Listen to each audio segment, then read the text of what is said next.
Com a proteção de Deus, na presença dos conselheiros Nestor Batista, Caio Márcio Nogueira Soares, Ivan Bonilha, dos auditores Jaime Lechinski, Sérgio Valadares e Ives Linhares, do Procurador-Geral do Ministério Público, Eliseu de Moraes Correia, declaro aberta a sessão ordinária número 3 deste Pleno. Ausentes, os conselheiros Fernando Augusto Guimarães e Durval Amaral, em razão de férias, ficando convocados para a composição de quórum os auditores Jaime Tadeu Lechinski, Sérgio Ricardo Valadares Fonseca. Está convocado o auditor Ives Linhares, conforme portaria 1078/13. Ausentes os auditores Tiago Cordeiro e Cláudio Canha, por motivo de férias. Presente a Procuradora do Estado, Cláudia Piccolo. Coloco a ata da sessão ordinária número 2, do dia 23, próximo passado, para discussão e homologação. Está em discussão? Aprovado. De acordo com o regimento interno, abro a palavra para comunicações e inclusão de processos. Está aberta a palavra. Conselheiro Nestor Batista. Senhor presidente, peço a Vossa Excelência ao plenário para que tenhamos incluído o processo 30.025.14, é uma solicitação de certidão liberatória que faz o município de Laranjal. Agradeço. Auditor Ives Linhares. Senhor presidente, para anunciar a devolução dos seguintes processos. Processo de consulta 492.780.13, ao conselheiro Fernando Augusto Melo Guimarães. Processo de rescisão 65685212, ao conselheiro substituto Sérgio Ricardo Valadares Fonseca. 52.12.40.11, um processo de pensão, ao conselheiro substituto Tiago Barbosa Cordeiro. E, por último, prejulgado 45.35708, ao conselheiro Ivan Bonilha. Muito obrigado. Continua a palavra livre. Para relato de pauta, passo a palavra ao conselheiro Nestor Batista. Senhor presidente, demais integrantes do plenário, eu começo com o protocolo 30.025.14, requerimento de certidão liberatória que faz o município de Laranjal, através do senhor prefeito, para fins de recebimento de transferências. A DCM, DAT e a DICAP opinam favoravelmente. A diretoria de execuções também diz que o município está apto. O Ministério Público é pelo indeferimento, por entender que o pagamento integral do débito ou da multa não importa em modificação do julgamento quanto à irregularidade das contas. A proposta que eu apresento acompanha as informações das diretorias pela emissão da certidão liberatória, com o prazo de validade até 28 de fevereiro de 2014. Deferimento. Está em discussão. Votação. Aprovado. O protocolo 661.649.08, município de Formosa do Oeste, município teve uma denúncia julgada improcedente, o Ministério Público de Contas recorre, esclarecendo que a denúncia trata de transposição de cargo ascensão funcional levada a efeito pelo ex-prefeito nos anos 98 e 2001. Faz ainda outras manifestações. A diretoria de atos de pessoal ratifica o conteúdo do parecer 94.5410. A diretoria jurídica, em razão da segurança jurídica, também é pelo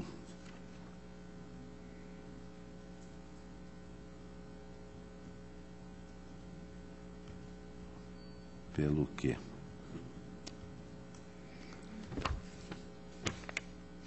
A diretoria, em razão da segurança jurídica e da proteção da confiança, não se vislumbra, no presente caso, outra hipótese senão a adoção do prazo preconizado, artigo 54 da Lei 9.784/99. É pelo recebimento do recurso no mérito pela improcedência. O Ministério Público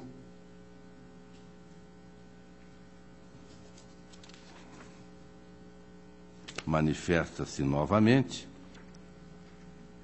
e termina dizendo, em parecer 17.841/13, entendendo que a medida extrema, neste momento, deve ser refutada, pois, como demonstra o teor do acórdão atacado, a decisão deste pleno deve ser mantida.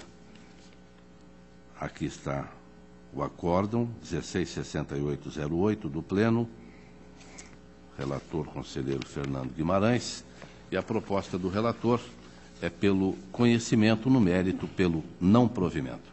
Está em discussão. Votação. Aprovado. O protocolo 810.665/12, recurso de revista interposto pelo Ministério Público de Contas e ainda pugnando pela instauração de tomada. A Diretoria de Controle de Atos de Pessoal manifestou-se pela extinção do feito sem julgamento do mérito. O Procurador-Geral, mestre Eliseu Correia, manifestou-se pelo não conhecimento e a proposta do relator acompanha exatamente os termos pelo não conhecimento. Está em discussão. Votação. Aprovado. O protocolo 834/262/12 também é recurso. A diretoria pela extinção sem julgamento do mérito. O Ministério Público é pelo não conhecimento e esta é a proposta do relator. Está em discussão. Votação. Aprovado. No mesmo sentido, pelo não conhecimento, 834.300/12. Está em discussão. Votação. Aprovado. Também o 834.327/12, é mesmo recurso interposto pelo Ministério Público, a diretoria pela extinção sem julgamento do mérito, o Procurador-Geral pelo não conhecimento e esta é a proposta do relator. Está em discussão. Votação. Aprovado. Também o 839 e 809/12, trata-se do mesmo tipo de recurso, onde o Ministério Público é pelo não conhecimento e esta é a proposta do relator. Está em discussão. Votação. Aprovado. Também 840.572/12, a diretoria pela extinção sem julgamento do mérito, o Ministério Público pelo não conhecimento e esta é a proposta do relator. Está em discussão. Votação. Aprovado. O protocolo 62.841/13, recurso de revista, interposto pelo senhor Luiz Catarim, decisão 4209/12 da segunda Câmara, que julgou irregulares as contas do município e condenou gestores à devolução de recursos com aplicação de multas administrativas. O referido processo de tomada de contas foi instaurado diante da realização da inspeção externa 10/2010 no Poder Executivo, exercícios de 2005, 2007, 2008 e 2009, e apontou 20 achados de irregularidades capazes de configurar atos ilegais, ilegítimos ou antieconômicos. O recorrente trata do achado número 7, quanto à contratação irregular de assessoria jurídica. Diretoria de Contas Municipais é pelo não provimento. O Ministério Público opinou pela não procedência do recurso e a proposta do relator é pelo conhecimento e não provimento do presente recurso. Está em discussão. Votação. Aprovado.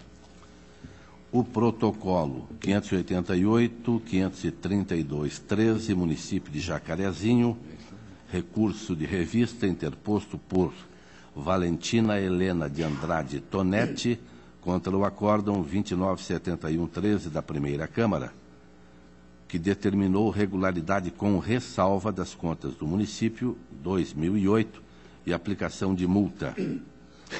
A peça recursal busca justificar as duas ressalvas apontadas e, consequentemente, afastar a multa. A DAT é pelo não provimento do recurso. O Ministério Público opinou pelo provimento do recurso.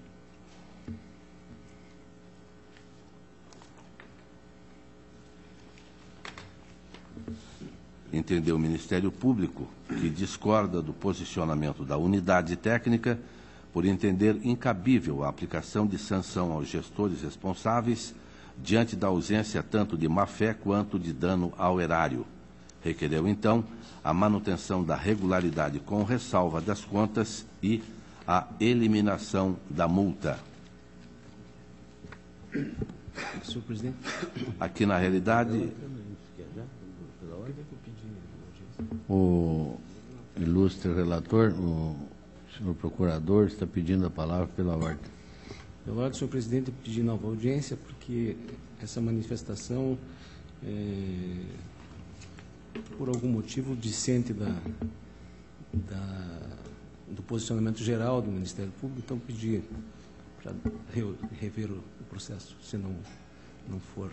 Não, eu não objeto, eu apenas quero lembrar que não houve movimentação da conta dos recursos em uma conta especial, conta única para aquele recurso do convênio, motivo pelo qual foi aplicada a multa, que eu até digo que manteria e seria pelo conhecimento e não provimento do recurso. Então, nesse sentido, eu dispenso a nova audiência.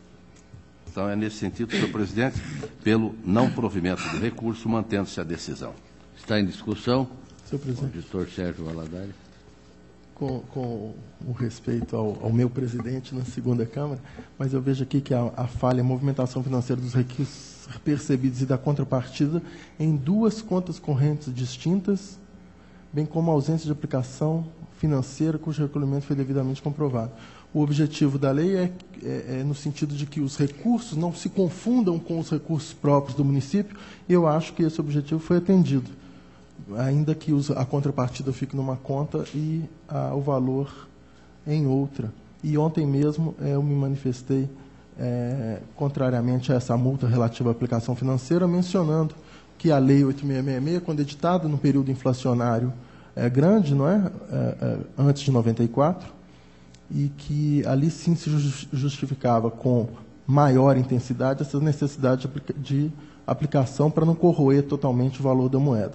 Então, com essas rápidas considerações, louvando o voto de Sua Excelência, meu presidente, mas lembrando que ontem mesmo proferi um voto nesse sentido e, por coerência, tenho que manter, e porque, na verdade, acredito nisso, eu acompanho o parecer da ilustre procuradora Kátia Regina Puchaski, ainda que o procurador-geral mencione que não é o entendimento geral do Ministério Público, mas acompanho o parecer da procuradora Kátia Regina Puchaski e voto pelo provimento do recurso para afastar a multa. Encerrada a discussão, votação. Aprovado o voto do relator, contra o voto do auditor Sérgio Valadares. Senhor presidente, senhores conselheiros, auditores, senhor procurador, agradeço, a pauta está atendida. A presidência agradece Vossa Excelência. Para relato de pauta, passa a palavra ao conselheiro Caio Márcio. Ilustre presidente, conselheiro Artagão Matos Leão, caros componentes deste plenário. Eu inicio, senhor presidente, com um recurso de revista dos processos 843-08312, município de Matinhos, e o 843-253-12, município de Guaporema. Esses dois processos de recurso de revista já foram devidamente apreciados por esse tribunal na sessão do dia 12 de dezembro passado, gerando respectivamente os acordos 5.524/13 e 5.525/13 do Pleno. Entretanto, o julgamento verificou-se erro quanto às emendas cujo conteúdo dispunha. recurso de revista, transporte escolar, contas relativas ao exercício de 2010, recurso provido. Como o plenário seguiu o voto desse relator e deixou de dar provimento ao recurso, a emenda correta seria recurso de revista, transporte escolar, contas relativas ao exercício 2010, recurso improvido. Assim, constatadas as incorreções, voto em ambos os processos pela retificação dos acordos 5.524/13 e 5.225/13 do Pleno, para que sejam alteradas as emendas, permanecendo os demais termos inalterados. É o voto, senhor presidente. Estão em discussão, votação, aprovados. As retificações. Prosseguindo, eu tenho um processo de membros do tribunal, é o processo 137.959/12, é um requerimento formulado pelo auditor Cláudio Augusto Canha. Senhor presidente, eu gostaria já de... Pela ordem, conselheiro Ivan de Bonilha. antecipar o pedido de vistas nesse processo. Vista concedida ao conselheiro Senhor Ivan presidente, Bonilha. a pauta está atendida. Agradeço a atenção de Vossa Excelência e dos demais membros desse plenário. Esta presidência agradece Vossa Excelência e, para relato de pauta, passa a palavra ao conselheiro Ivan Bonilha. Senhor presidente e demais integrantes dessa sessão de composição integral, inicialmente as comunicações da Corregedoria, e para comunicar o arquivamento de 3 processos, o primeiro 64473608, Câmara Municipal de Campina Grande do Sul, interessada Nilise Cristiane Dalprá, despacho 1868 de 2013. Também o processo 829153, Companhia Paranaense de Energia, Copel Holding, interessado Bergson do Brasil Limitada, o despacho é 1893/2013. E, por fim, a denúncia 688290/13, entidade Administração dos Portos de Paranaguá e Antonina, interessado Federação Nacional dos Estivadores e Luiz Henrique Tessuti Dividino. O despacho é o 1905/2013. São despachos de arquivamento, como já fiz referência, os 3 por ausência de requisitos processuais objetivos para o prosseguimento das denúncias ou representações. Ainda da pauta da Corregedoria, me cabe trazer para este colegiado um relatório consolidado das atividades do 6º bimestre de 2013 em relação às competências da Corregedoria.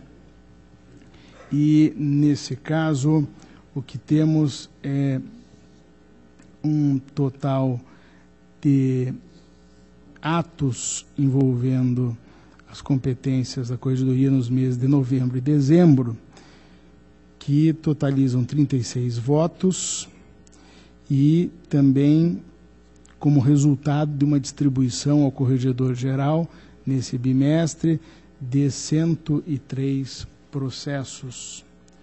O número de despachos oferecidos é de 328, envolvendo também outros atos que somam mais 303, e os processos de competência da Corregedoria em poder da Corregedoria no dia 20 de dezembro, data do início do recesso desta Corte no passado, eram no número de 973, podendo ser considerados em atraso 459. E há trabalhos relativos a monitoramentos instaurados junto à DCM e à DICAP, que foram realizados, e também de outros segmentos da Casa, entre os quais a Ouvidoria de Contas, que contou para o bimestre do relatório com um total de 279 atendimentos.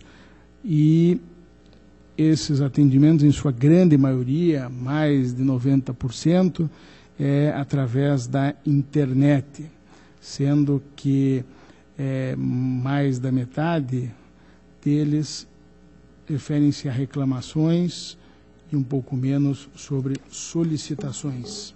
Em relação à atividade de cada um dos gabinetes dos respectivos conselheiros, nós temos ao final do 6º bimestre a seguinte situação: conselheiro Nestor Batista, processos distribuídos 327, despachos processuais diversos assinados 574, processos conclusos no dia 20 de dezembro 258, processo concluso em atraso nenhum.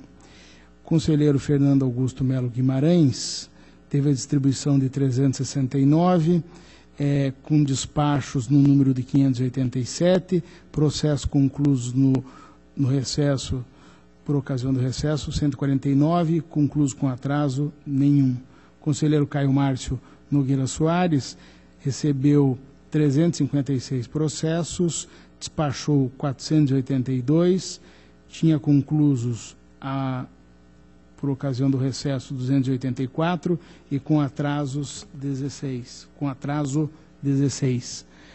O meu gabinete recebeu 328 processos, teve despachos em 418, conclusos 254 no dia 20 de dezembro e com atraso nenhum. Conselheiro Durval Amaral recebeu 393 processos, despachou 492, teve conclusos 292 e com atraso 26. O conselheiro Fábio Camargo recebeu no período, haja visto o seu afastamento no dia 29 de novembro, 262, despachou 144, conclusos 458 e com atraso nenhum. Em relação ao gabinete dos auditores, a situação que temos é a seguinte: processo distribuído no período 149 para o auditor Jaime Lechinski, despachos assinados 160, processo concluso 1004, com atraso 754. Auditor Sérgio Fonseca recebeu 154 processos, despachou 296, teve concluso no dia 20 de dezembro 202, com atraso nenhum. Auditor Ivens Linhares recebeu 192 processos, despachou 392, teve conclusos 42 na data do fechamento do ano e com atraso nenhum. Auditor Tiago Barbosa Cordeiro recebeu 135 processos, despachou 614, teve conclusos no dia 20, 596 e com atraso 313. Auditor Cláudio Canha recebeu 152 processos, assinou 1.277 despachos, teve sobrestado 54, conclusos 225 e com atraso 22. A atuação do Ministério Público pode ser alinhada com os seguintes números. O gabinete do Procurador-Geral, doutor Eliseu de Moraes Correia, teve o recebimento de 92 processos, com emissão de 131 pareceres, com processos conclusos no gabinete 68, com atraso 20. O gabinete da Procuradora Célia Cansu recebeu 230 processos, emitiu 348 pareceres, teve conclusos 6 processos e com atraso nenhum.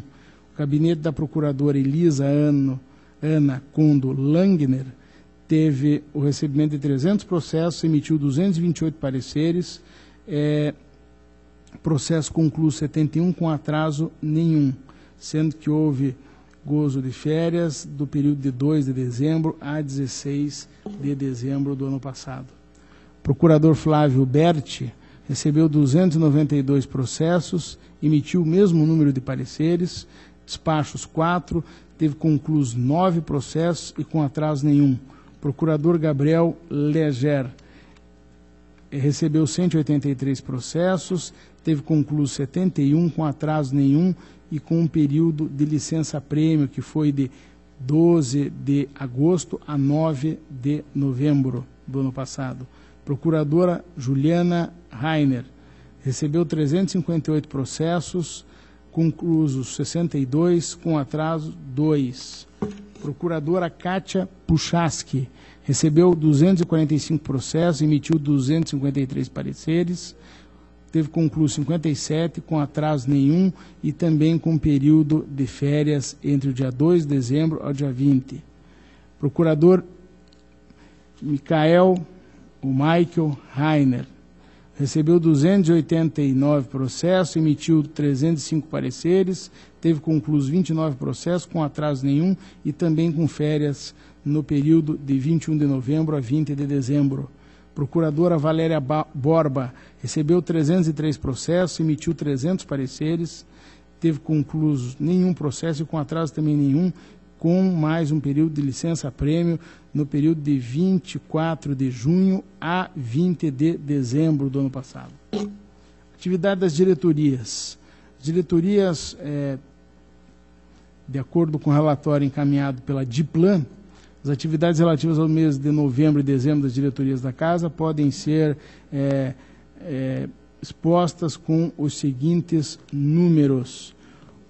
A Diretoria de Administração de Material e Patrimônio teve processos em seu poder no dia 20, número de 65, há mais de 90 dias, 3, e recebeu no período 2 processos e expediu esses mesmos 2. A DAT teve um total de processos recebidos de 1.211 e expediu 1.921, com pareceres e instruções emitidos no número de 872, informações 214, despachos 726, e encerrou o período de 20 de 12 com nenhum processo sobrestado em seu poder e com processo na unidade no número de 6.798 processos e apenas 168 a mais de 90 dias na unidade. A Diretoria de Auditoria teve em seu poder, finalizados em 20 de 12, 120 processos. A Diretoria de Contas Estaduais recebeu 561 processos, expediu 638, encontrando-se na data de 20 de 12 do ano passado, com um total de 84 processos na unidade. E sobrestados 281, nenhum a mais de 90 dias em seu poder. A DCM recebeu 936 processos, expediu 1.077, ao final do período 20 de 12, encontrava-se com 2.360 processos, 21 sobrestados e 244 a mais de 90 dias em sua unidade. A Diretoria de Execuções recebeu 1.043 processos, expediu 887, encontrava-se no dia 20 de 12 com 1.756 processos em seu poder, apenas 4 a mais de 90 dias na unidade. A Diretoria de Finanças também teve um recebimento de processos no número 48, expediu os mesmos 48 e encontrou-se com 2.033 processos no dia 20 de 12.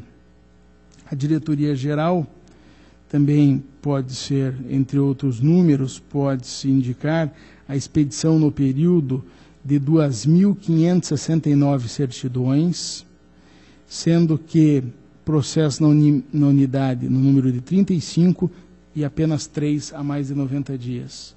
A Diretoria de Gestão de Pessoas do Tribunal recebeu 310 processos, expediu 251, encontrava-se no dia 20 de 12 com 15.111 processos em seu poder, sendo que deste número que impressiona, arquivados são 14.349 e em poder, que estariam ainda em tramitação, 762. Processos a mais de 90 dias, 143.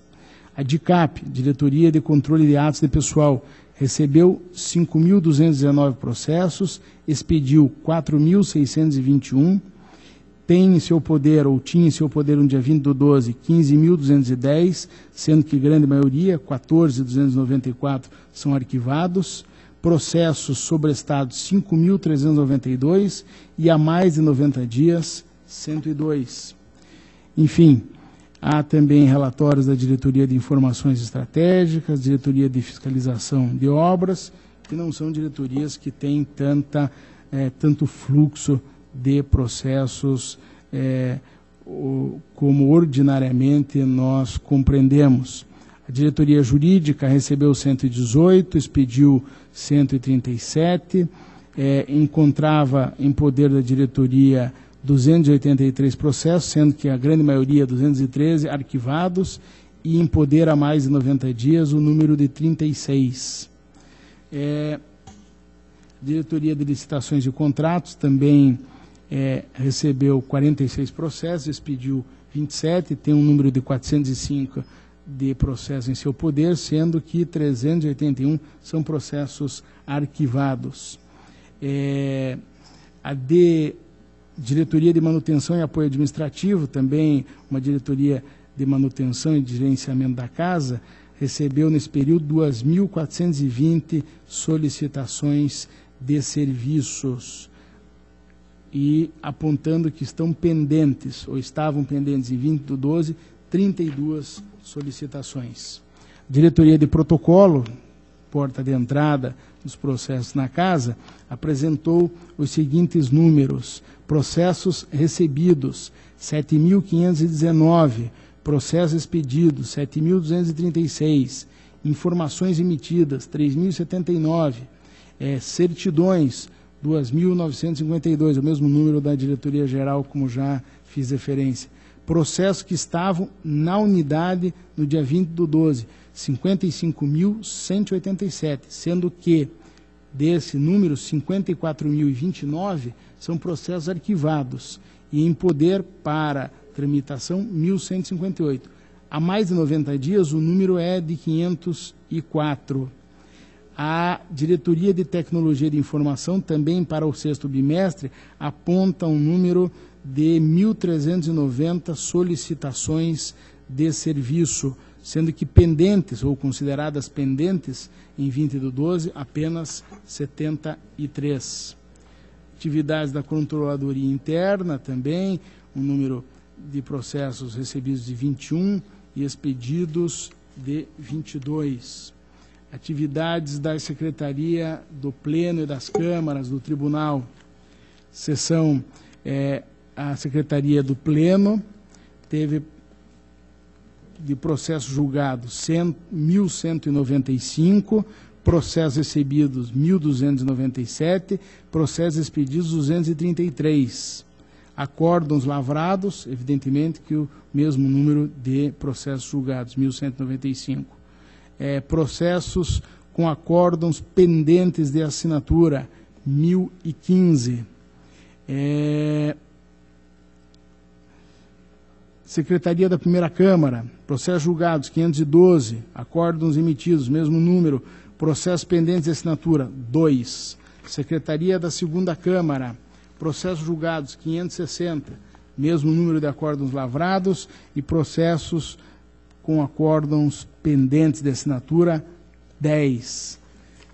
Esse, portanto, senhor presidente e demais integrantes da sessão, são os números do relatório consolidado de atividades desta Corte para o 6º bimestre de 2013, que me cabe trazer para a sessão plenária, como faço na primeira oportunidade do período subsequente. Feito isso, senhor presidente, Conselheiro Ivan Bonilha, pois não. Vossa Excelência permitir? Claro. Eu gostaria de parabenizar Vossa Excelência e toda a sua equipe pelo trabalho bem feito, que demonstra o esforço desta casa para bem desempenhar a sua missão. Por outro lado, nós podemos sentir que o volume de processos que dão entrada nesse tribunal é muito grande. E nós precisamos, em conjunto, arrumarmos novas maneiras de fazermos com que esses processos tenham andamento e sejam encerrados, porque senão cada vez mais vai aumentar o número de processos em tramitação nesta casa.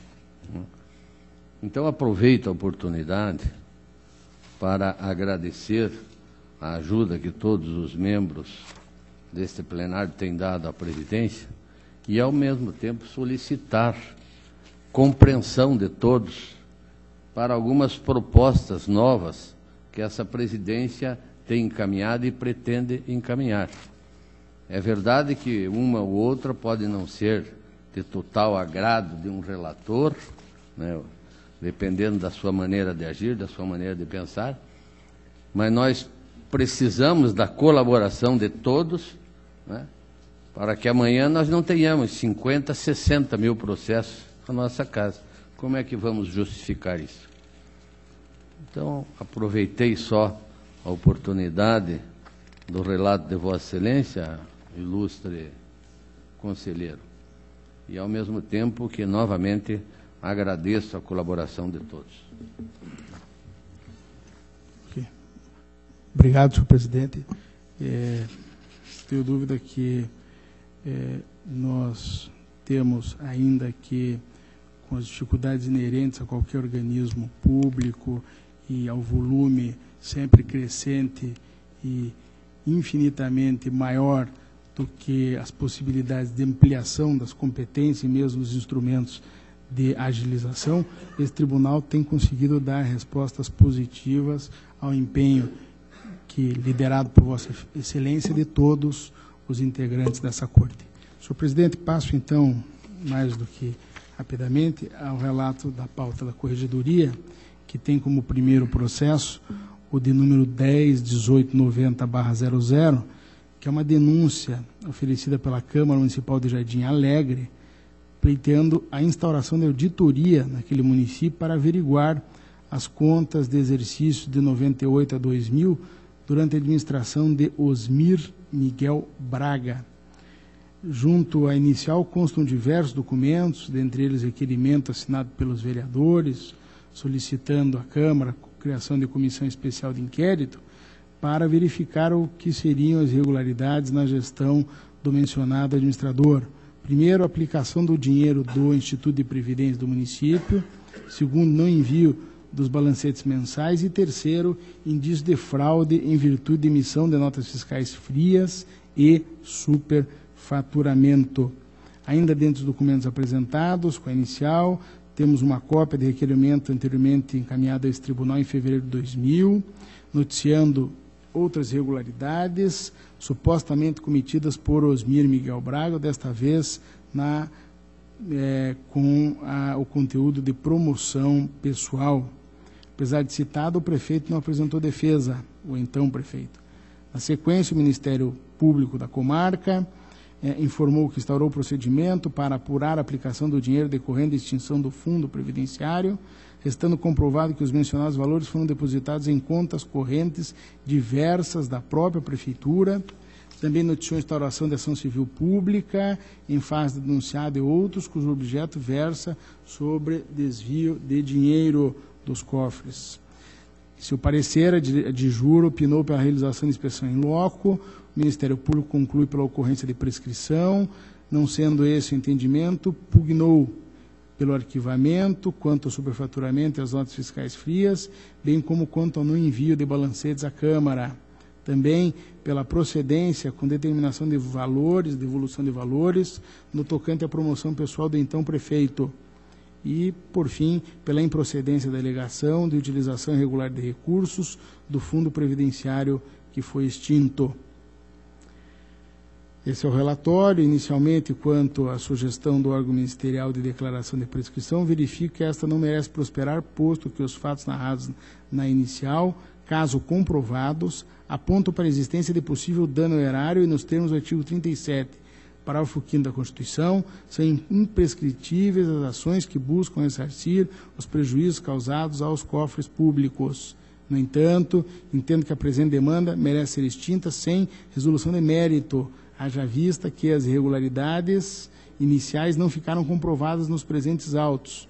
ou já foram devidamente apuradas pelos órgãos competentes. Quanto ao primeiro ponto, que é a ilegalidade na aplicação do dinheiro do Instituto de Previdência, verifica-se inicialmente que a denunciante não trouxe maiores esclarecimentos sobre a irregularidade, solicitando apenas a apuração do destino dos recursos do extinto fundo mediante a realização de auditoria. De qualquer forma, destaque-se que o MP da comarca de Ivaiporã instaurou o procedimento administrativo para apuração do fato. Assim, considerando que o referido órgão ministerial entendeu pela regularidade da destinação do dinheiro do fundo previdenciário e sem outros elementos de prova nestes autos, voto pelo arquivamento da denúncia nesse item. Demais, o município juntou aos autos lei municipal de número 403/99, que extinguiu o Instituto de Previdência e dispôs em seu artigo 2º que o total dos recursos existentes nessa data à disposição do Instituto reverterá ao Tesouro Municipal, o que converge com a decisão do parquê acima transcrita, quando fala que não houve desvio, o que houve foi devolução do dinheiro que capitalizava o fundo para os cofres públicos. Em relação ao segundo ponto da demanda, não envio dos balancetes mensais à Câmara, verifica-se que também não há comprovação nos autos dessa irregularidade. Nesse sentido, foi a manifestação da nossa unidade técnica. Já o MP de Contas opinou pelo arquivamento do feito nesse item, uma vez que o não envio de balancetes é responsabilidade fiscalizatória da Câmara Municipal. Sendo assim, voto pelo arquivamento da denúncia, também nesse ponto, em virtude da ausência de elementos que evidenciem as irregularidades que foram supostamente alegadas. O terceiro ponto a ser analisado versa sobre a emissão de notas fiscais frias e superfaturamento. Nesse ponto, note-se que o Poder Judiciário já apurou a irregularidade nos termos da ação civil pública, que tramitou na Vara Civil da Comarca, autos 157/2003, cuja sentença julgou procedente a demanda e condenou os réus nos seguintes termos. Primeiro, ressarcimento integral dos valores que foram desviados do patrimônio público, corrigidos monetariamente. Segundo, perda da função pública que eventualmente estiver exercendo. Terceiro, suspensão dos direitos políticos por 10 anos. Quarto, pagamento de multa civil em valor correspondente à metade do valor que deve ser ressarcido. Quinto, proibição de contratar com o poder público ou receber benefícios ou incentivos fiscais ou creditícios, diretamente ou indiretamente, ainda que por intermédio de pessoa jurídica da qual seja sócio majoritário no prazo de 10 anos. Da sentença foi proposto recurso de apelação e foi negado provimento a este recurso, e dessa decisão já houve trânsito em julgado. Nesse contexto, entendo que não há mais medidas a serem adotadas por essa Corte de Contas, de modo que voto pelo arquivamento da denúncia nesse ponto. Ver-se ainda que a irregularidade em comento ocorreu antes da entrada em vigor da Lei Estadual número 113, sendo inaplicáveis as multas administrativas. O processo, como já falei, é de 2003. Também a sanção de restituição de valores, cabível no presente caso, já foi determinada pelo Judiciário. O último ponto a ser analisado, ou seja, veiculação de promoção pessoal pelo prefeito, também não me parece que possa ser acolhida. Conforme se extrai da peça inicial, a denúncia foi oferecida pela Câmara Municipal de Jardim Alegre para verificar as contas referentes a exercícios de 98 a 2000, em especial a destinação dos recursos do extinto IPAM, o Instituto de Previdência.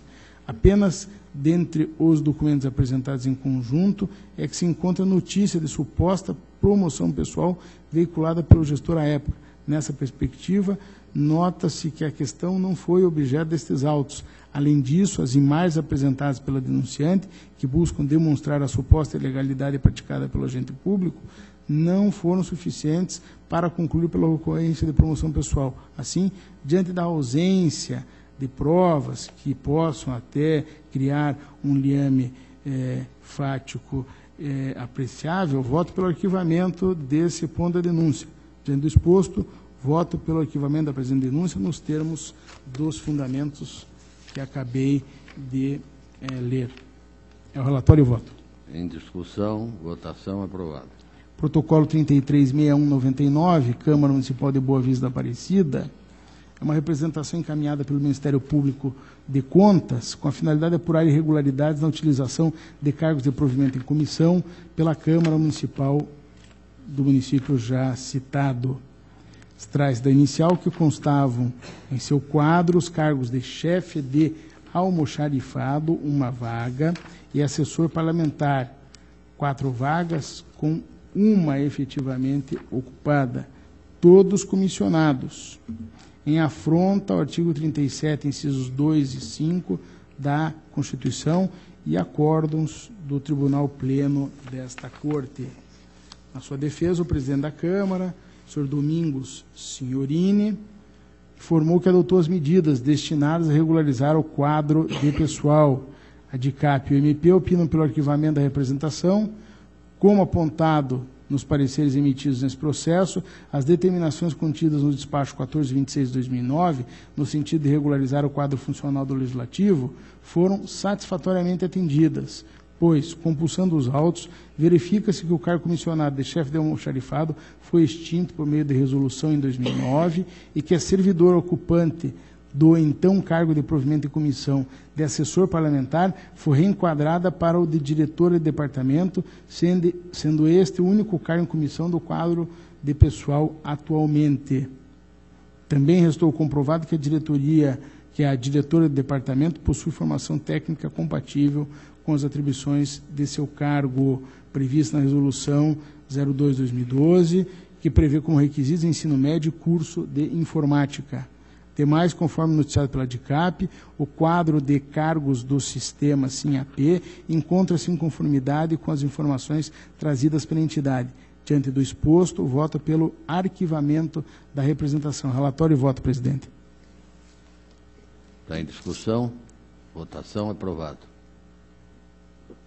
Protocolo 484210/10 é uma representação daquelas clássicas, encaminhadas pela Vara do Trabalho de Toledo, apresentando cópia de sentença proferida em autos de reclamação trabalhista, movida por Dilvo Sturmer, em face do município de Santa Helena.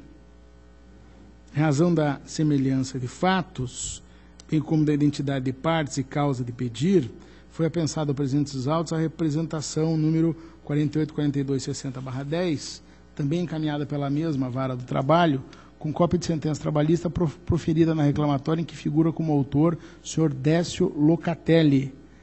Nos autos julgados, estou reconhecida a existência de vínculo de emprego entre os servidores e o município de Santa Helena no período que foi de 16 de dezembro de 2006 a 31 de maio de 2007, os quais foram admitidos para exercer a função de vigia, sem terem sido previamente aprovados em concurso público. À vista disso, o juízo condenou o município a pagar salários dos meses de dezembro a maio aos reclamantes, determinando a expedição de ofício a esta Corte para adoção de medidas. Em defesa, o prefeito sustentou que não houve dano erário com as contratações dos servidores, uma vez que os serviços foram previamente devidamente prestados por eles. Também alegou que não foi comprovada má-fé ou dolo de sua parte, pleitando a improcedência da representação. DICAP opinou pelo provimento, com aplicação de multa. O Ministério Público informa que a situação irregular de contratação de servidores pelo município de Santa Helena não se circunscreve às reclamações trabalhistas objeto dos autos, envolvendo ao todo 11 pessoas, perfazendo condenações no valor de mais de R$55 mil, conforme dados divulgados no endereço eletrônico do TRT da nossa região, que é a 9ª.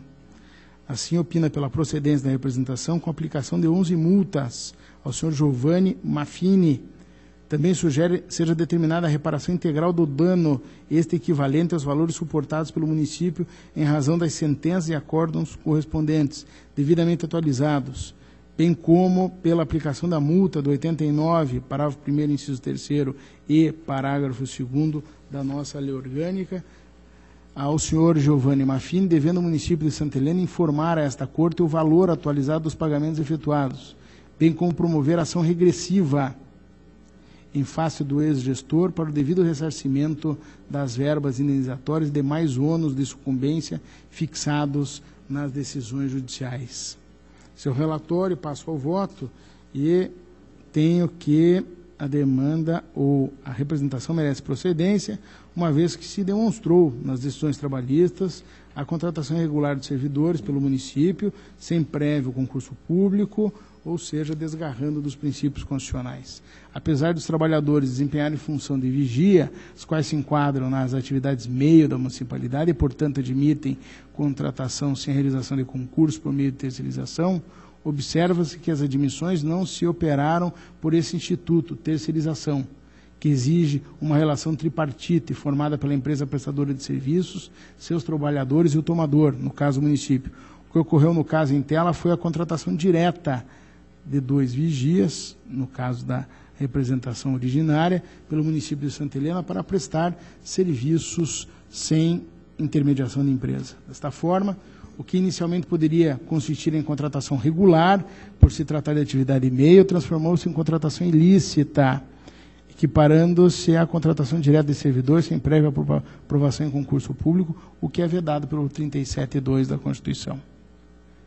Diante do exposto, voto pelo conhecimento e procedência da representação, com aplicação de 2 multas, do 87, inciso 5º, a linha A, da nossa lei complementar, no valor de R$ 2.901,06 cada. Apesar de o órgão ministerial ter noticiado a mesma ilegalidade em 9 outras reclamatórias trabalhistas, essas não foram objeto dos autos, portanto, não houve contraditório quanto a estas condenações, de modo que não cabe neste voto responsabilizar o ex-gestor por todas as irregularidades levantadas ou comunicadas.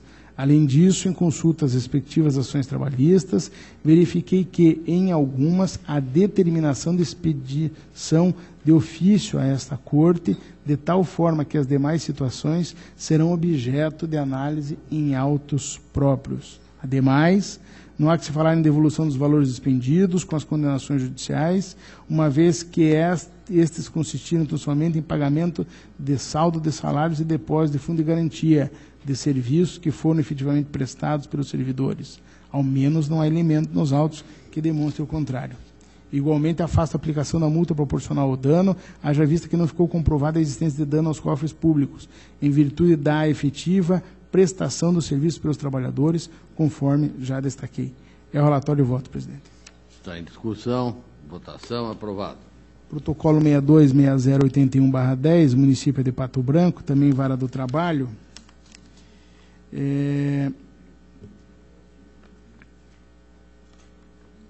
Verdade, nesse caso aqui,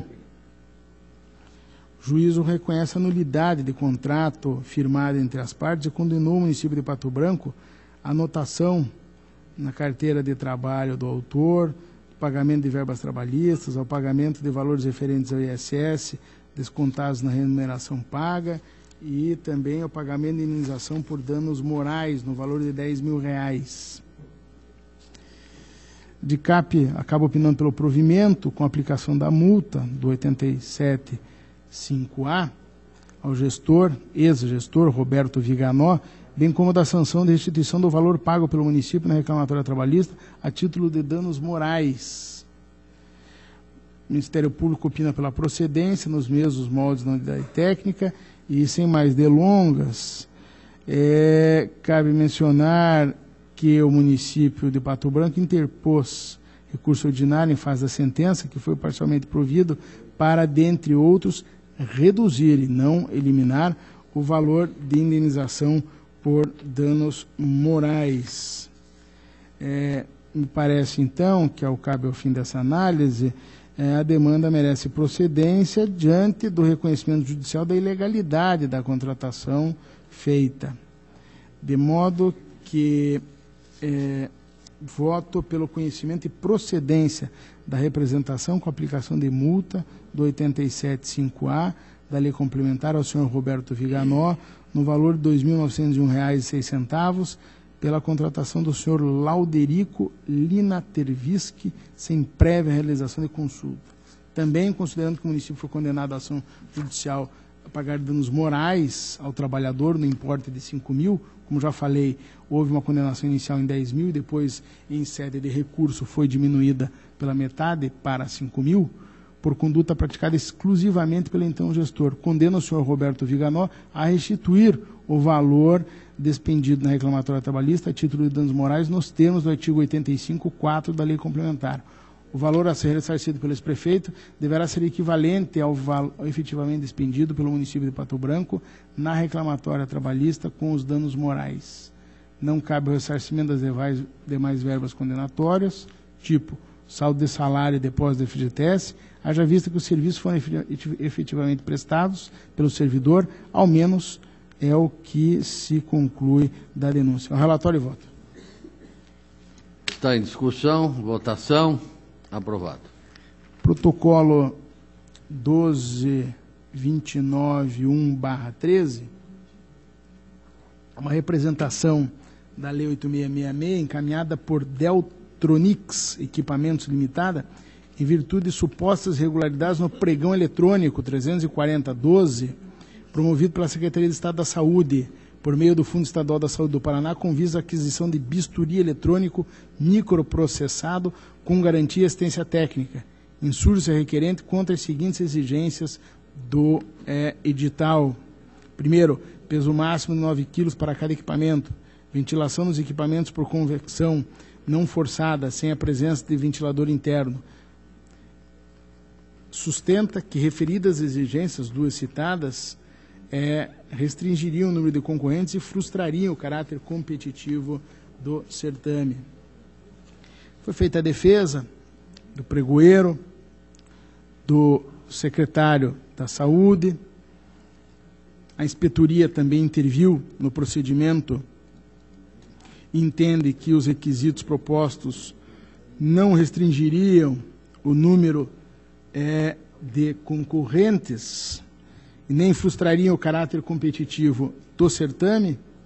A DCM opina pela improcedência e o Ministério Público também acham que essas especificações que foram impugnadas apenas apuram a melhor técnica no procedimento.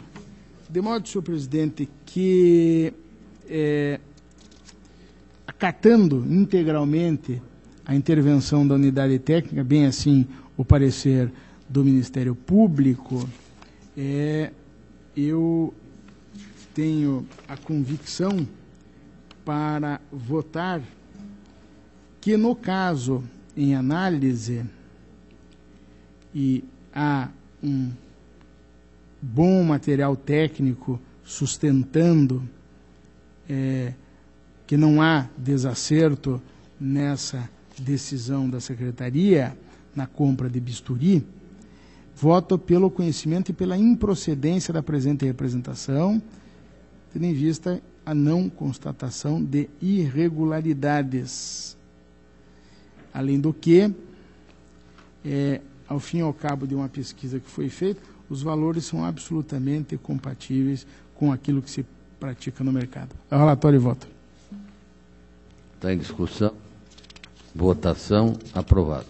Processo 42.189/13 é uma representação da Lei de Licitações, também encaminhada por Valéria Silva Melo, alegando supostas irregularidades no pregão presencial do município de Engenheiro Beltrão para o registro de preços de pneus, câmaras de ar e protetores para veículos da frota municipal.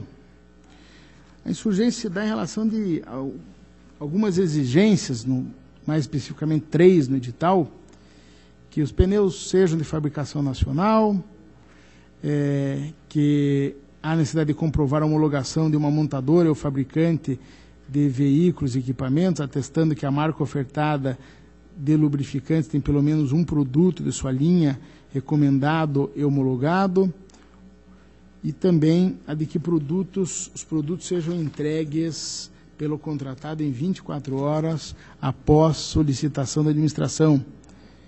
E aos olhos da representante seria um fator impeditivo ou restritivo da participação de empresas e interessados.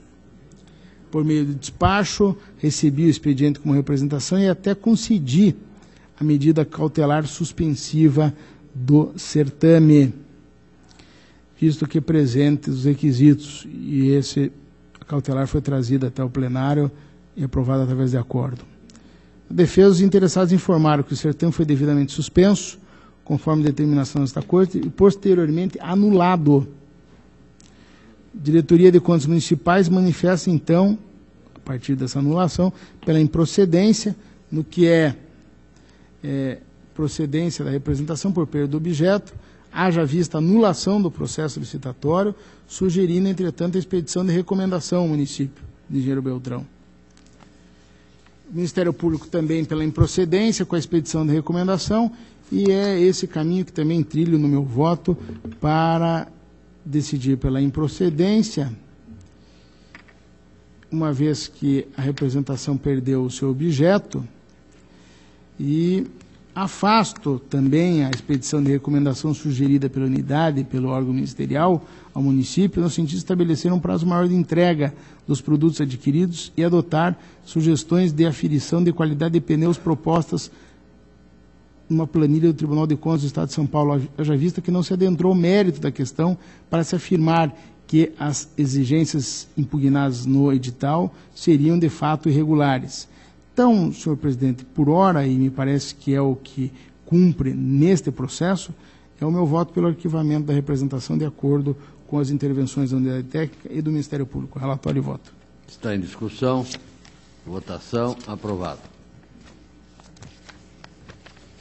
Por fim, derradeiramente, protocolo 259713/13, município de Jaguapitã, uma representação do ouvidor, decorrente de demanda apresentada à ouvidoria desta Corte, atendimento 389/2013, que foram questionadas nomeações para cargos de provimento em comissão no município de Jaguapitã. Referida a uma lei municipal, criou 29 cargos de provimento em comissão, que, somados aos cargos desta natureza antes existentes e mantidos, resultou num total de 40 cargos comissionados.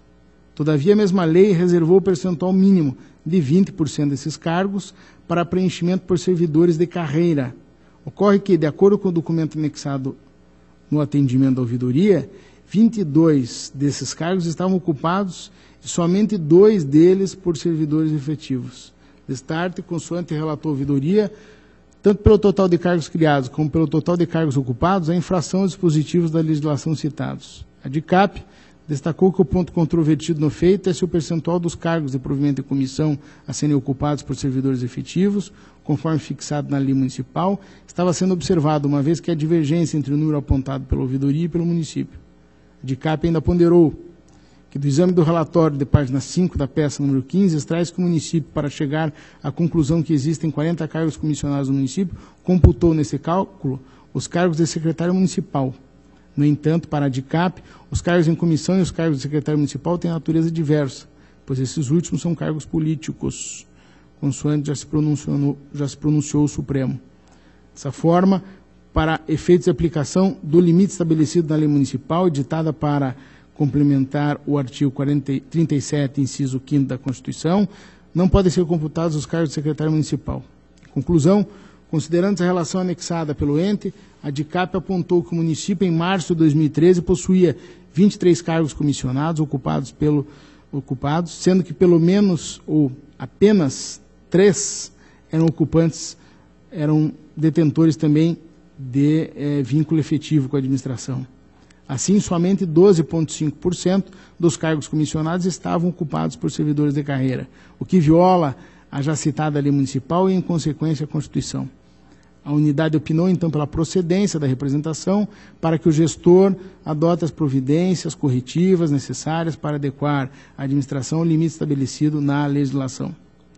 O MP, por seu turno, pugnou pela improcedência da representação, por entender que os cargos de secretário municipal podem ser incluídos por lei no rol de cargos comissionados para efeito da análise da observância do percentual de 20%, como já disse, haja vista a competência prevista no artigo 37(2) da Constituição e também por considerar que o gestor, no caso concreto, atendeu a norma mais rigorosa, sendo então razoável computar o número de cargos de secretário no percentual de 20% previsto na lei municipal.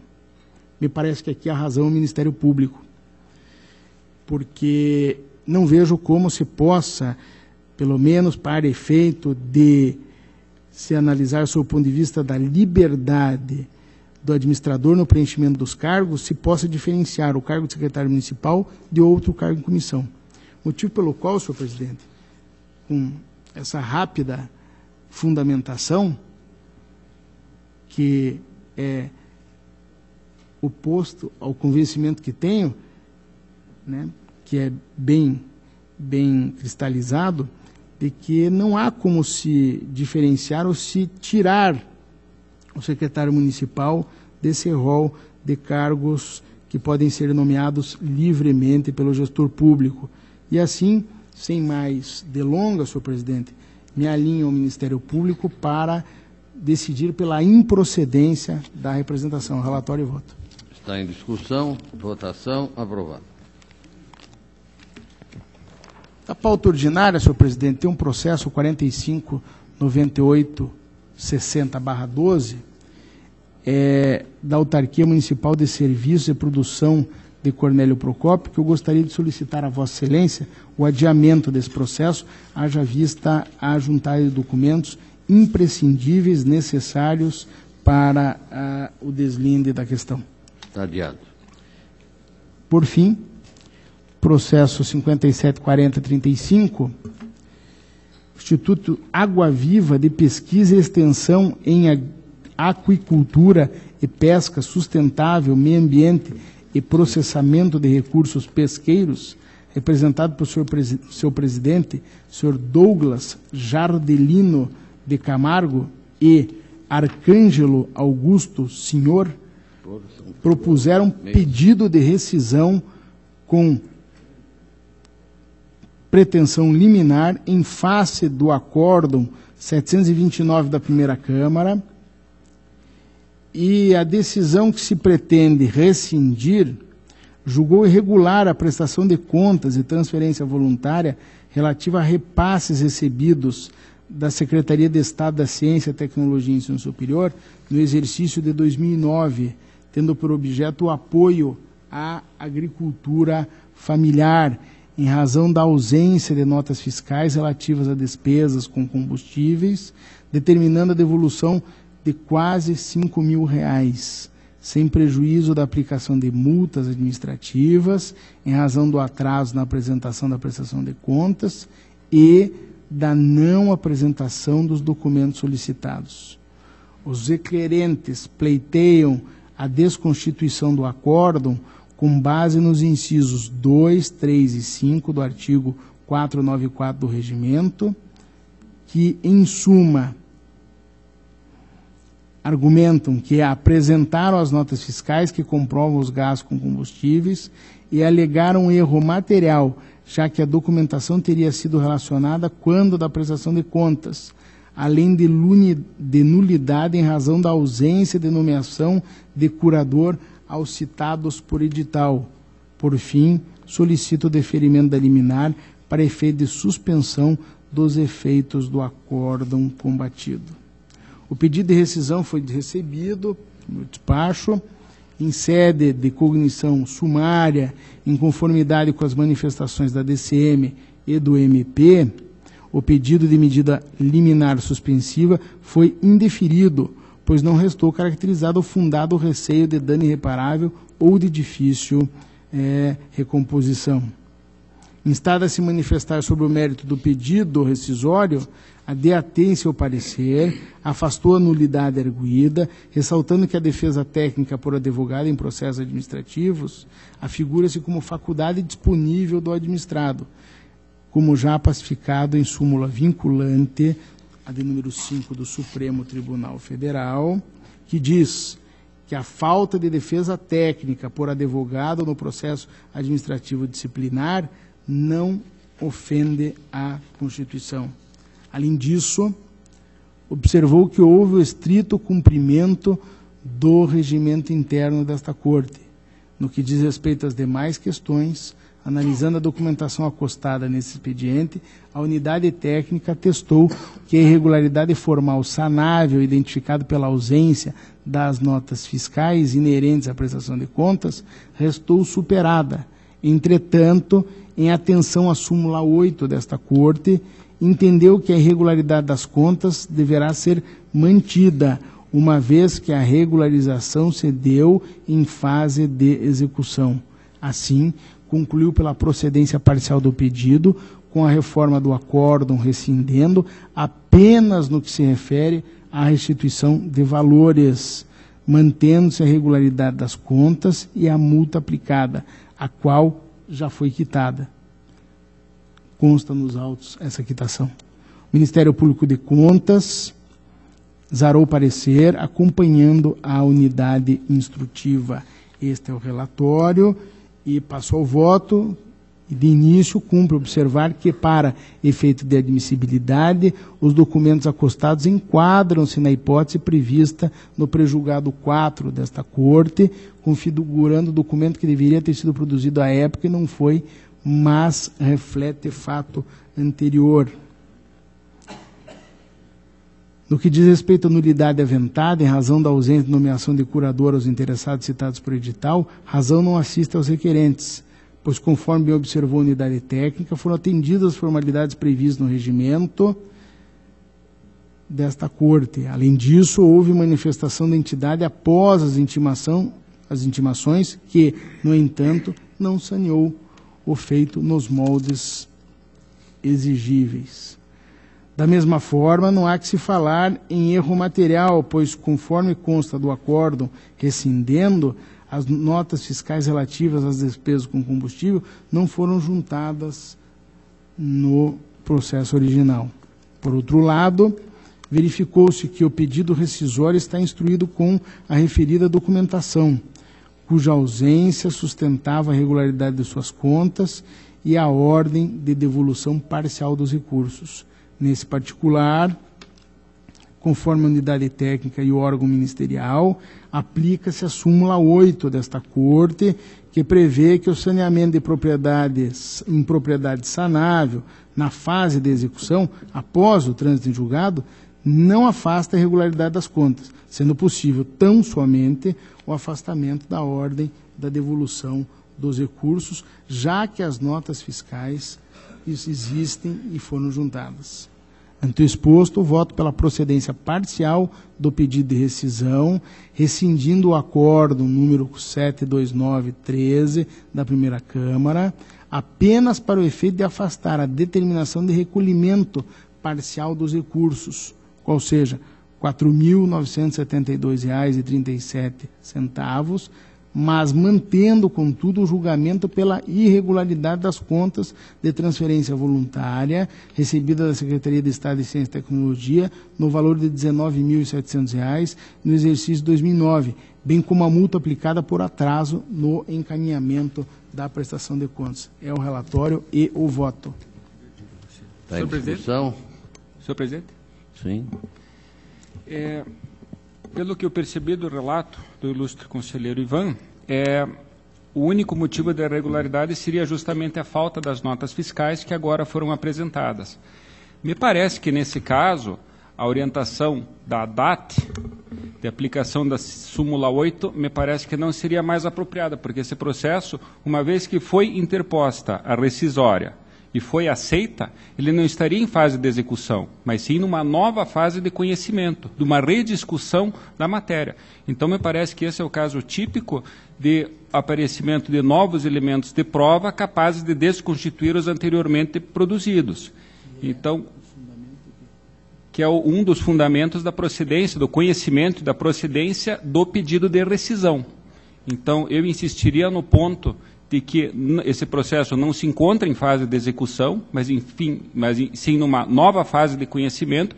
Por esse motivo, me parece que o caso seria de julgamento, de um novo julgamento pela regularidade, pode ser até uma regularidade com ressalva, dada a intempestividade da juntada da documentação, mas me parece que a irregularidade, até interpretando a súmula 8, não deveria persistir. Então,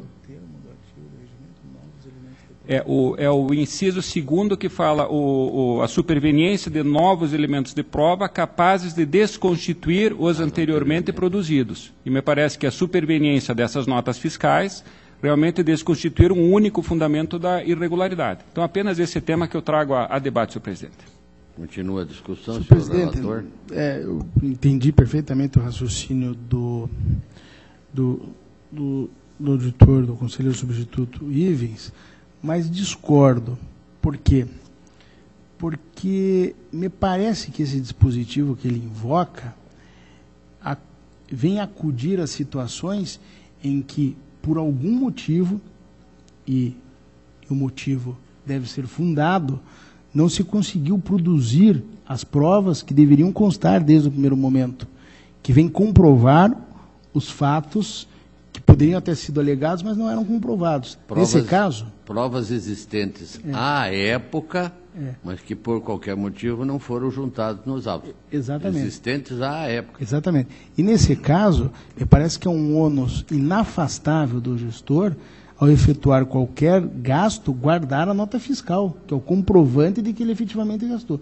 Se ele conseguiu comprovar depois, o máximo que vai acudir, já considero isso alguma tolerância, é ele não precisar indenizar ou ressarcir aquilo que se comprovou que ele gastou devidamente. Mas a penalização, porque ele foi desidioso, negligente em relação a bem cuidar das contas públicas, isso se mantém. Então, me parece que o dispositivo que o conselheiro Ivens traz como socorro, não me parece ser bem o caso. E acho, portanto, com a devida vênia, respeitando, evidentemente, o raciocínio sempre fundado e criterioso do conselheiro, de manter o voto tal como acabei de proferir. Senhor presidente. O conselheiro Ives está discutindo a matéria, já passo a palavra a Vossa Excelência. É só talvez um esclarecimento, é que percebe-se que o conselheiro Ivan, profundo conhecedor do processo civil, traz ao tribunal o conceito de documento novo nos moldes que o Poder Judiciário efetivamente entende. Então, teria que ter havido alguma justificativa nesse sentido para a apresentação desse documento. Entretanto, eu gostaria de lembrar que a jurisprudência do tribunal e o Acórdão 277, que justamente regulou essas hipóteses de cabimento, de procedência, não menciona essa exigência, ou seja, a simples superveniência do documento novo por si só, mesmo sem que haja justificativas pela sua não apresentação no momento oportuno, seria capaz, pelo menos na forma como eu interpreto o nosso prejulgado que regula essa matéria, capaz de sanar a irregularidade. Então, discordando respeitosamente do ilustre relator, eu manteria meu posicionamento pela regularidade com ressalva. Muito obrigado. Senhor presidente. Vossa Excelência tem a palavra. Obrigado. Apenas gostaria de acrescentar um comentário, inicialmente, claro, respeitando a análise detalhada e criteriosa e com preocupações processuais, inclusive, do ilustre relator, mas eu observo que ainda, conselheiro Ivens, que se estivesse em fase de execução, eu acho que não se aplicaria aquele dispositivo, não está, mas ainda que estivesse em fase de execução, não se aplicaria aquele impeditivo, na minha opinião, apontado pela unidade técnica, porque se fosse algo sanado posteriormente, por exemplo, existe alguém contratado irregularmente e essa pessoa é afastada, isso sim sanou posteriormente. Mas aqui não foi nada sanado posteriormente, do ponto de vista material. Do ponto de vista material, a despesa foi corretamente executada. Havia as notas fiscais. Apenas do ponto de vista formal, essas notas fiscais poderiam não ter sido juntadas. Então, do ponto de vista material, as contas são regulares, ou regulares com ressalva sobre apenas o aspecto formal, porque houve um atraso na juntada. Então, com devido respeito, eu acrescento a esse argumento apresentado por Vossa Excelência, que me parece perfeito, mas eu ainda teria outro argumento, que talvez Vossa Excelência até não concorde, né? Mas eu ainda usaria mais um, ainda que se estivesse na fase de execução, porque prevalece a verdade material. No caso do Tribunal de Contas, o que o tribunal deve falar é: o gestor aplicou corretamente o recurso, ainda que tenha havido falhas formais. Para isso existe a ressalva. Né? Essa é a minha, claro, o meu modo de ver, respeitando, evidentemente, os outros modos de entender o processo no Tribunal de Contas. Conselheiro Ivan Bonilha. Não, senhor presidente, eu estou contente. Eu me Mantenha contento, seu eu posicionamento. me contento só em rebater o conselheiro Ivens. Então, nós temos duas propostas de voto. Uma do relator, que mantém a irregularidade, e outra do conselheiro Ivens, que acata as novas provas juntadas, e é pela aprovação, pela desconstituição do acordo anterior e pela aprovação com ressalvas das referidas contas. Eu vou colocar em votação. Conselheiro Nestor Batista. Com o relator. Conselheiro Caio Márcio. Conselheiro Ives. Auditor Jaime Lechinski. Eu acompanho o conselheiro Ivens. Também com a divergência. Sérgio senhor presidente. Valadares. Também com a divergência, com a devida venda do relator. Por 4 votos a 2, então prevalece a proposta do auditor Ives Linhares, que ficará encarregado de proceder ao acordo. O senhor relator continua com a palavra, conselheiro Ivan Bonilha. Senhor presidente, como já havia anunciado, era o processo derradeiro da pauta. Obrigado. Agradeço a Vossa Excelência e consulto o auditor Jaime Lechinski, que quer fazer uso da palavra. Conselheiro Sérgio Valadares também não, conselheiro Ives também não. Senhor presidente? Conselheiro Ives, sim, com muito prazer, vamos ouvi-lo. Eu tenho um processo a relatar. É uma prestação de contas anual, processo 26599312 do Paraná Previdência. São as contas do exercício 2011, de responsabilidade do senhor Jaime de Azevedo Lima. A Diretoria de Contas Estaduais, na primeira instrução, apontou 4 irregularidades que foram objeto de manifestação do gestor. No retorno, a unidade técnica entendeu saneadas 2 delas e outras 2 passíveis de conversão em ressalva. O Ministério Público de Contas, entretanto, na sua manifestação, solicitou inicialmente o chamamento do governador do Estado e outras autoridades para que compusessem o polo passivo do processo e apontou diversas irregularidades que eu vou tratar por ocasião da análise de mérito. Houve uma nova manifestação da Diretoria de Contas Estaduais, que reiterou o opinativo anterior, e, da mesma forma, no retorno dos autos, o Ministério Público confirmou seu posicionamento pela irregularidade das contas. Inicialmente, senhor presidente, eu afastei a citação dos agentes políticos mencionados, adotando o posicionamento da Diretoria de Contas Estaduais, que todas essas irregularidades já são de conhecimento desses agentes políticos e que foram analisados na prestação de contas do governo estadual do ano de 2011. Partindo agora para o mérito, inicialmente eu adoto as 2 ressalvas indicadas pela unidade técnica. Uma diz respeito ao provisionamento de contingências para fazer frente às perdas decorrentes de decisões favoráveis ou com probabilidade de perda. Isso já tem sido reiterado objeto de ressalva, não vejo motivo para alterar esse posicionamento. A outra ressalva diz respeito à ausência de relatório e de parecer do controle interno. E nesse ponto, os esclarecimentos do gestor foram elucidativos. Primeiro, de que essa incumbência não era à época da Secretaria de Controle Interno, e, por outro lado, em 2011, o Paraná Previdência implantou seu próprio sistema de controle interno. Então, em casos análogos, esse tribunal efetivamente tem convertido a irregularidade em ressalva. Com relação às irregularidades apontadas pelo Ministério Público, eu vou tratar uma a uma. Inicialmente, a manutenção da cobrança da alíquota de contribuição previdenciária em valor inferior ao patamar do artigo 149. Na verdade, essa situação, senhor presidente, foi resolvida com o advento da lei estadual que, ao regular o novo sistema de custeio, a lei estadual 17.435/2012, adotou a alíquota de 11%. Há uma preocupação do Ministério Público com relação ao período em que houve essa divergência. E a minha sugestão, então, para esse caso, seria uma recomendação de que fosse observado essa omissão, esse período em que não houve a contribuição adequada, para efeito de cálculo atuarial. Entendo que, feito essa observação, não haveria nenhum outro dano remanescente. Com relação a segunda irregularidade apontada pelo Ministério Público, diz respeito à não fixação de alíquota para a parcela dos aposentados e pensionistas. Esse caso, isso aí também já foi objeto de expressa determinação nas contas do governador. Eu entendo, então, que é possível a conversão em ressalva desse fato e esse também foi o posicionamento da Diretoria de Contas estadual. Outro ponto seria a devolução a pedido do projeto de lei 483/2010, encaminhado pelo governador à época, em novembro de 2010. Eu entendo que isso não é motivo de irregularidade, pois me parece que, ao assumir o governo, era prerrogativa, evidentemente, do governador reexaminar a matéria e fazer uma nova proposição, como efetivamente foi feito. Então, essa irregularidade eu afasto.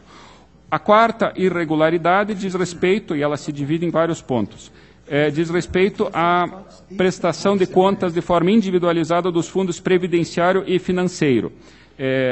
O ilustre procurador sustenta essa obrigatoriedade. A Diretoria de Contas Estaduais, entretanto, rejeita esse posicionamento, aponta inclusive jurisprudências do Tribunal de Contas da União, mais especificamente a súmula 73, que permitiria, no caso de fundos públicos, que sejam analisados de forma conjunta. Ela faz um reparo com relação a eventual dano que possa ser objeto de auditoria e inspeção. Eu complemento essa observação com o fato de que, conforme já foi dito, toda essa parte de Previdência do Estado tem sido objeto de vários estudos, não apenas nas contas estaduais, mas também pelas inspetorias que fazem o acompanhamento. Então, me parece que não é o caso de uma auditoria ou de uma inspeção com essa finalidade.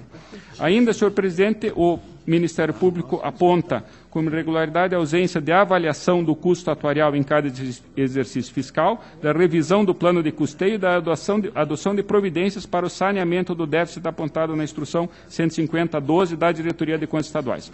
Eu repito que esses trago no meu voto a fundamentação, que são problemas já conhecidos, que vêm sendo tratados por esse tribunal, como eu disse, tanto em sede das contas do governador, como pelas inspetorias responsáveis por essas áreas. Trago ainda ao conhecimento a formação de um grupo de trabalho que teve justamente por escopo a solução desses problemas, que é um problema evidentemente grave, que já somam 8 bilhões de déficit, né? Então, eu acho que é o caso efetivamente de reiterar essa ressalva e até que haja o efetivo acompanhamento pela inspetoria competente para que isso seja feito, mas me parece que não seria o caso de julgamento pela irregularidade das contas neste processo específico.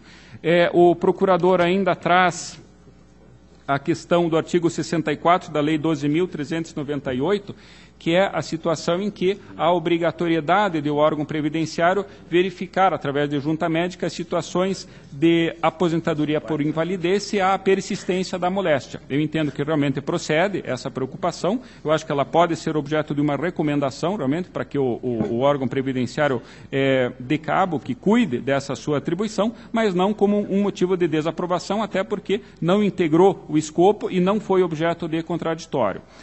Finalmente, eu gostaria de lembrar que as contas do exercício seguinte, de 2012, do mesmo gestor, foram aprovadas ano passado, acórdão 38 e 33 desse Tribunal Pleno, sem indicação de ressalva. Então, resumindo, senhor presidente, o meu voto é pelo julgamento pela regularidade das contas, com as diversas ressalvas que eu apontei, recomendações e ainda o encaminhamento de cópia dessa decisão à inspetoria responsável pela fiscalização da entidade para ciência e acompanhamento. É o voto, senhor presidente. Está em discussão a proposta de voto. Votação aprovada. Era o que constava. Eu agradeço a atenção, senhor presidente. Esta presidência agradece a Vossa Excelência. Estando a pauta encerrada, deixa a palavra livre.